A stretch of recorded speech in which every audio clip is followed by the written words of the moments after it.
Salut chers amis en Jésus-Christ. Nous disons merci au Christ de nous avoir aimés et de nous avoir accordé la grâce d'arriver au mercredi de la semaine sainte. Nous méditons autour du thème l'esclavage de Dieu.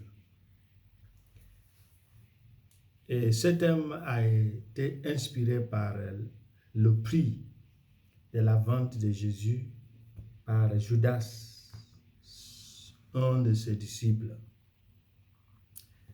Nous lisons de la prophétie d'Isaïe, chapitre 54 à 9, Psaume 69 et l'Évangile selon Saint Matthieu, chapitre 26, verset 14 à 25. Selon Paolo Coelho, dans un manuscrit trouvé à Accra. La défaite est pour les vaillants. Eux seuls connaîtront l'honneur de perdre et la joie de gagner. Je ne suis pas là pour vous dire que la défaite fait partie de la vie. Nous le savons tous. Seuls les vaincus connaissent l'amour, parce que c'est dans le domaine de l'amour que nous livrons nos premiers combats et que nous perdons généralement. Je suis ici pour vous dire qu'il y a des gens qui n'ont jamais été vaincus. Ce sont eux qui ne se sont jamais battus.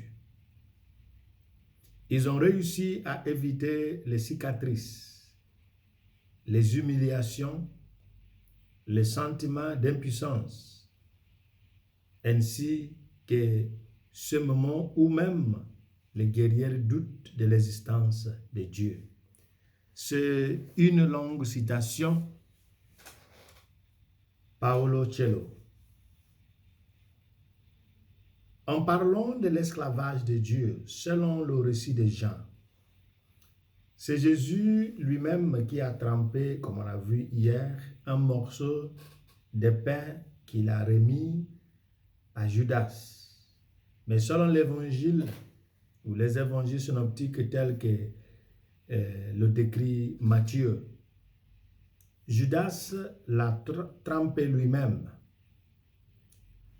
Et Matthieu nous dit, c'est un des 12 qui trempe du pain dans le bol avec moi. En réponse à la question, qui, Seigneur, va te trahir? Cette phrase parle de Judas, bien sûr. La valeur choc de sa déclaration repose sur une intrigue improbable, un petit plat de trompette qui fait comprendre que Jésus a été trahi par l'un de ses plus proches compagnons. Supposons que c'était Judas. Il faut faire attention au prix auquel Jésus a été vendu pour bien comprendre notre thème, l'esclavage de Dieu. C'est un peu plus élevé que le prix auquel Joseph a été vendu par ses frères aux Ismaélites, 20 pièces d'argent. Comme un esclave, Jésus a été vendu pour 30 pièces d'argent. Joseph, 20 pièces. Jésus était prêt à s'humilier pour s'offrir sur la croix pour acheter ce que nous ne pourrions jamais nous permettre. Le seul prix digne de notre pardon aux yeux de Dieu, qui est juste et pur. Judas a vendu Jésus pour le prix d'un esclave, alors que Jésus a donné sa vie comme cadeau ultime à l'humanité. Quand on ne voudrait pas que quelque chose change contrairement au plan initial, on jouera toujours le muet, ou le faible, ou l'imbécile, ou voire l'esclave, pour que tout soit parfaitement accompli.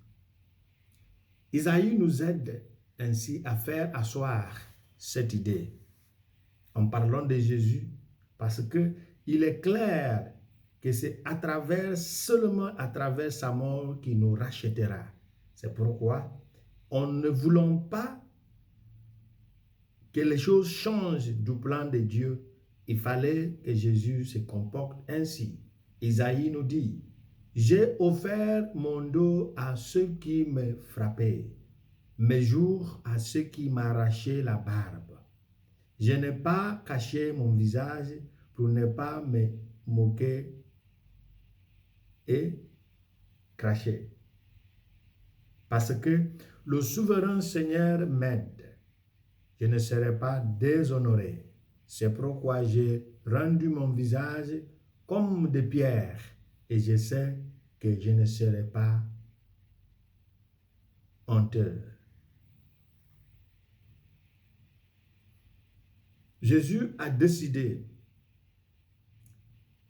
d'accepter qu'elle soit vendue à ce prix, qu'elle soit traitée. On nous dit qu'il s'est livré lui-même parce que, étant donné qu'il est Dieu fait homme, il a aussi quand même la possibilité de ne pas laisser les hommes porter la main sur lui. L'évangile selon Saint Jean au chapitre 18, la passion réservée pour le samedi et le vendredi saint, nous dit lorsque les soldats sont venus arrêter Jésus, il a posé la question, qui cherchez-vous? Ils ont dit Jésus de Nazareth. Jésus a dit, c'est moi. Ils se sont reculés, ils sont tombés. À cause d'une voix, une réponse, c'est moi. Et s'il s'agissait de quelque chose qu'il fallait faire à travers la force physique, la force humaine, je suis sûr qu'il était impossible que les hommes mettent la main sur Jésus. Mais pour que les choses s'accomplissent selon le plan de Dieu, il fallait faire le fou, il fallait jouer l'imbécile, il fallait jouer le faible pour permettre aux hommes de mettre la main sur lui. Pour que la chair toucher des câbles de haute tension, il faut déconnecter le courant. Jésus a enlevé le courant qui fait la fierté de la haute tension pour que la chair ne soit pas électrocutée. C'est la raison pour laquelle il était possible de l'arrêter. Et c'est pourquoi, pour terminer, je vous partage des propos venant de Bernard de Clairvaux sur le Cantique des Cantiques 1. Il dit, beaucoup de ceux qui sont humiliés ne sont pas humbles. Certains réagissent à l'humiliation avec colère, d'autres avec patience et d'autres encore avec liberté. Les premiers sont coupables, les suivants inoffensifs, les derniers justes. C'est la fin de citation et je vous aide à comprendre. Il dit, beaucoup de ceux qui sont humiliés ne sont pas humbles. Certains réagissent à l'humiliation avec colère, c'est la première. D'autres avec patience, c'est la deuxième. Et d'autres avec liberté. Les premiers sont coupables, ceux qui réagissent avec colère. Les suivants sont inoffensifs, d'autres qui sont patients. Et les derniers justes, ça veut dire ceux qui réagissent avec liberté. Que Dieu nous bénisse et qu'il nous aide à lui soumettre toutes nos difficultés, toutes nos peines, pour qu'il puisse nous aider à les charger. Je suis sûr qu'il y a beaucoup qui rentrent dans cette fête avec des douleurs. Mais Jésus n'est pas ignorant de votre peine, il n'est pas ignorant de votre douleur. Il est au courant. Essayez encore de lui parler de votre peine, de vos douleurs. Il s'en chargera. Qu'il vous bénisse et qu'il nous bénisse le Père, le Fils et le Saint-Esprit. Amen.